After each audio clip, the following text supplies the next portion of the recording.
राधे राधे। अगर मैं आपको कहूं जो सिल्वर 4,20,000 रुपए गया था वही आपको 1,64,000 के पास देखने को मिलेगा, तो आप एक्सेप्ट करेंगे? देखिए 27 जनवरी 2025 को मैंने एक वीडियो बना के डाला था जिसमें मैंने कहा था कि 96,500 से अब मार्केट का जो नेक्स्ट टारगेट होगा 3 लाख और दूसरा टारगेट था हमारा 5 लाख, जहां की मार्केट 4,20,000 तक गया।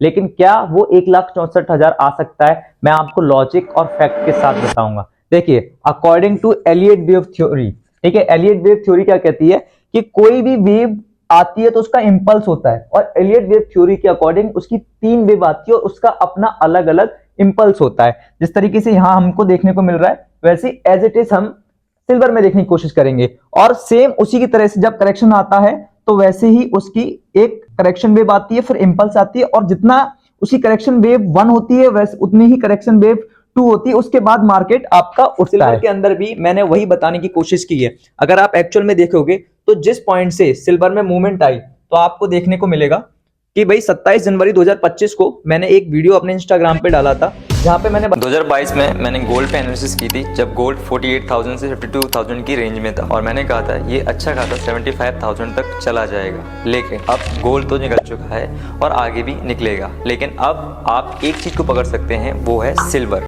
जहां पे मैंने बताया था कि भाई मार्केट यहाँ से जो उसके लेवल्स निकल के आ रहे हैं 3 लाख और दूसरा है 5 लाख, आप इंस्टाग्राम पे जाके चेक भी कर सकते हैं। अगर मैं यहां से देखूं 96,500 से, और जो सिल्वर में जो पहला मूव आया वो 77% का था, जिसमें उसने हाई लगाया, वो लगाया 1,60,000 टू 1,70,000 के बीच में। चलो ठीक है, मान लिया कि 77% लगाया। दोबारा जब मार्केट ने फिर से एक इंपल्स लगाया, तो जब हम इंपल्स से दोबारा से वहां से टारगेट लेंगे तो आपको देखने को मिलेगा कि भाई मार्केट ने एग्जैक्ट जो टॉप लगाया वो भी 77% के पास था। फिर उसके बाद जब मार्केट ने दोबारा उसका इंपल्स लिया तो आप फिर से चेक करोगे जो 4,20,000 का हाई लगा वो भी हमारा 77% पे था।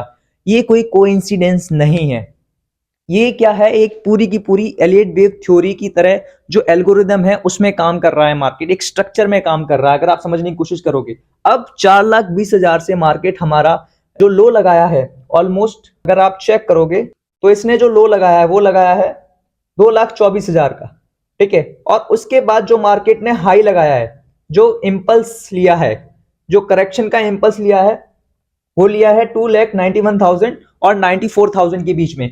अगर टॉप से बॉटम लिया जाए तो ये 45% के आसपास गिरा है।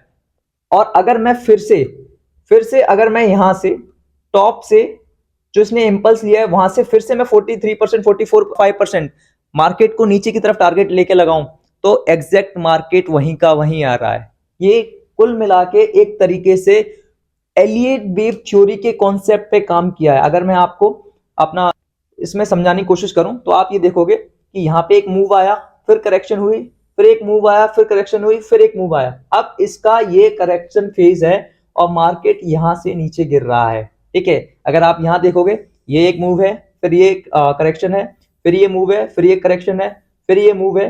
अब इसका ये करेक्शन फेज है जो यहां से होएगा, फिर उसके बाद मार्केट एक नई मूव की ओर जा सकता है।